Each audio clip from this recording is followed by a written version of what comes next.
Hello বন্ধুরা, high জিনিসটা দেখো। এটা আশা করি কেউই দেখো নি। এই এলাকার দু চারজন দেখেছি হয়তো। একটা তাল গাছের চারটে মাথা। এটা একটা মানে বিরাট ব্যাপার। এটা সাধারণত হয়নি। আমার যেন, আমি অনেক সার্চ করলাম, আমাদের কোথাও নাই। হ্যাঁ দেখো গাছটা, এইদিকে দুটো, ওইদিকে দুটো, ওইদিকে দুটোর একবার, ওইদিকে একটা চলে গেছে। চারটে গাছ, চারটে মাথা একটা তাল গাছের।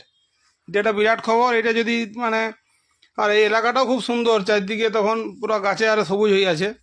আর এই গাছের গোড়াটাকেও সরকারিভাবে বাঁধিয়ে দেওয়া হয়েছে ভালো করে, যাতে গাছটা নষ্ট না হয়।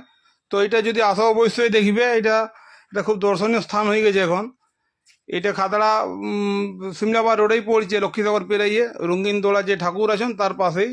অবশ্যই যদি আসো দেখবে। এই যে সব গরু টরু চড়ছে, এখানে অনেক লোক গরু চড়াচ্ছে দেখলাম। তো অবশ্যই আসবে। আজ আমরা গেছিলাম দেখতে, দেখি অবাক হয়ে গেলাম যে সারা একটা তাল গাছের চারটে মাথা হয় কি করে। বহুদিনে এসবও ভাবছিলাম, আজকে আইলাম দেখাবার জন্য আপনাদেরকে। এই যে দেখাচ্ছে দেখুন, খুব সুন্দর দেখাচ্ছে বটে। এই দেখুন।